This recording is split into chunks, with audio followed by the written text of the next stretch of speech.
நண்பர்களுக்கு வணக்கம். இப்போ நாம் ஒரு மண்ணை வளமாக்கும் ஒரு உரம் கொடுக்க போகிறோம். அந்த உரத்தை எப்படி கொடுக்கலாம், அது எதிலேருந்து தயார் பண்ணியிருக்கோம் அப்படிங்கிறத நாம் பார்க்கலாம். இங்கே வாங்க, இங்கே பாருங்கள், குடத்தில் ஒரு கரைசல் எடுத்து வச்சுருக்கோம். ஆக்சுவலாக இது கரைசல் கிடையாது, அரிசி பருப்பு கழுவுன தண்ணி.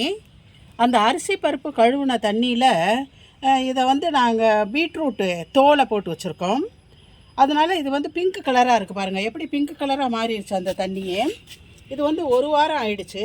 அதனால் இது நல்லா ஃபெர்மெண்ட் ஆகி அடியில் பாருங்கள் அந்த அரிசி பருப்பு அதிலேருந்து அந்த சத்துக்கள்லாம் அப்படியே டெபாசிட் ஆகிருக்கு, செடிமெண்ட் ஆகிருக்கு. இங்கே மேலே பார்த்தீங்கன்னா எப்படி ஃபெர்மெண்ட் ஆகி அப்படியே நொதிச்சு போய் நிற்கிது.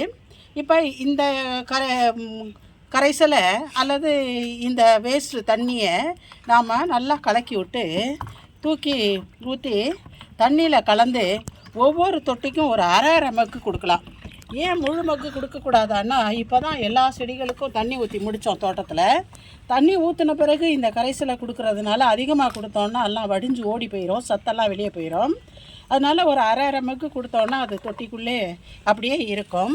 அடுத்தது இங்கே பாருங்கள், இந்த கிண்ணத்தில் காலையில் ஜூஸ் போட்டது பிள்ளைங்களுக்கு. இது மாதுளம்பழத்தை ஜூஸ் போட்டுட்டு அந்த வேஸ்ட்டு இதையும் வச்சுருக்கோம். அடுத்து இது பீட்ரூட்டு பாருங்கள், கேரட்டு இதெல்லாம் சேர்த்து மாதுளம்பழமும் சேர்த்து ஜூஸ் போட்டு இதை வச்சுருக்கோம். இதில் சர்க்கரை போட்டு நல்லா அல்வா மாதிரி செஞ்சு நாமளே சாப்பிட்லாம், கொஞ்சம் நெய்யை ஊற்றி. ஆனால் அதே நம்ம செடிக்கும் உணவாக கொடுக்குறோம்.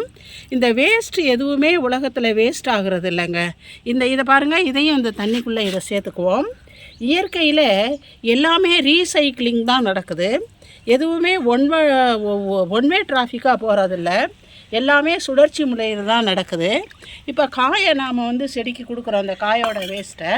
அது மண்ணை வளமாக்குறதுனால நமக்கு வெஜிடபிள்ஸை கொடுக்குது, அதை நாம் சாப்பிட்றோம். மறுபடியும் நாம் அதிலேருந்து வர கழிவுகளை உரமாக மண்ணுக்கு கொடுக்குறோம். இப்படி தாங்க உலகமே இயங்கிட்டு இருக்குது. இப்போ பாருங்கள், இதை தூக்கி இந்த பக்கெட்டில் ஊற்றிக்குவோம். இங்கே வாங்க, இந்த பக்கெட்டில் கொஞ்சம் ஊற்றிக்கலாங்க. இந்த பக்கெட்டில் தண்ணி பிடிச்சி வச்சுருக்கோம் பாருங்கள், இதுலேயும் கொஞ்சம் ஊற்றிக்கலாம். மீதி இந்த குடத்துலேயே கொஞ்சம் இருக்குது பாருங்கள்.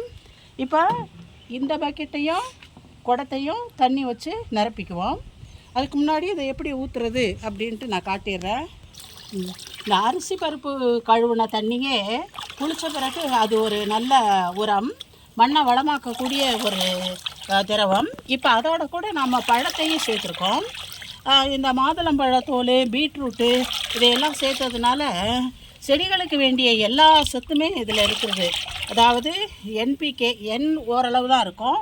ஆனால் பி, கே, கால்சியம், அப்புறம் மெக்னீஷியம், மேங்கனஸ், அயன் எல்லாமே இதில் இருக்குது. இந்த பீட்ரூட் ரொம்ப சிறந்த உரம் அப்படின்னு முதல்ல நான் ஒரு வீடியோ போட்டிருக்கேன்.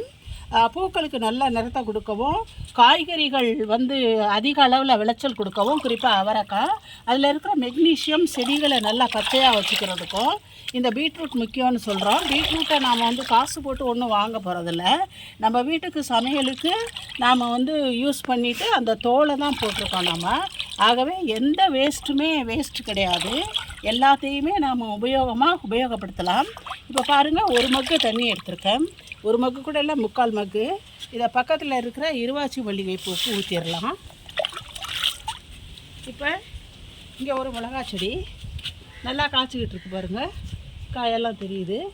இந்த மிளகா செடிக்கு அரை மக்கு ஊற்றுவோம். ரொம்ப ஊற்றினோன்னா தண்ணியெல்லாம் வெளியே வந்துடும். இப்போ இந்த கத்திரிக்காய் செடிக்கு அரை மக்கு ஊற்றலாம். இப்படி தோட்டத்தில் இருக்கிற அத்தனை செடிக்கும் கிட்டத்தட்ட 200 செடி இருக்குங்க. 200 செடிக்கும் இதை கலந்து நாம் இப்போ ஊற்றிடலாம். அடுத்து இங்கே பாருங்கள், பக்கெட்டில் தண்ணி வச்சுருக்கேன், இதையும் இன்றைக்கி நாம் செஞ்சிடணும். இது என்னென்னா தண்ணி தாங்க. இதில் பாருங்கள், தேமோ கரைசல் கொண்டு வந்திருக்கேன். இதை ஃபெர்மெண்ட் பண்ணி ஒரு வாரத்துக்கு மேலே ஆயிடுச்சு. மோரும், புளிச்ச மோரும், தேங்காய் பாலும். இப்போ ஏன் இதை இப்படி செய்கிறோம், கலக்கிறோம் அப்படின்னு சொன்னாக்க, இப்போ மாமரம் நல்லா பூத்துருச்சுங்க, பூத்துட்டு நிறைய பிஞ்சு விடுது. ஆனால் அந்த பிஞ்சுகள் எல்லாமே கொட்டி போயிடுது. ஆக பிஞ்சுகள் கொட்டாமல் இருக்கிறதுக்கும் பூக்கள் உதிராமல் இருக்கிறதுக்கும் இந்த தேமா கரைசலை இப்படி டைல்யூட் பண்ணி இதையும் ஒரு சத்து மிகுந்த ஒரு உரமாக இப்போ நாம் கொடுக்கலாம்.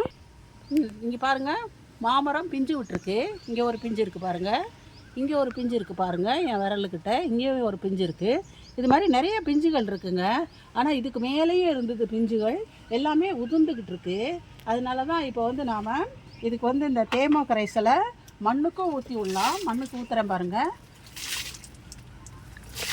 மண்ணுக்கும் ஊற்றி விட்டுட்டு இந்த பூக்கள் மேலேயும் நல்லா தெளித்து விட்டுறலாங்க. இப்போ சாயந்தரத்தில் செஞ்சால் தான் இது நல்லது. அதனால் இப்போ சாயந்தரத்தில் செய்கிறோம்.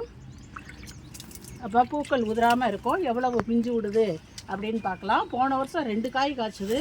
இந்த வருஷம் எத்தனை காய் காய்க்குதுன்னு பொறுத்திருந்து பார்க்கலாம். ஆக இன்றைக்கி உரம் கொடுக்குறத இதோடு முடிச்சுக்கலாங்க. இந்த வீடியோ பிடிச்சிருந்தாக்க நீங்கள் லைக் பண்ணுங்கள், ஷேர் பண்ணுங்கள், சப்ஸ்கிரைப் பண்ணுங்கள். நன்றி, வணக்கம்.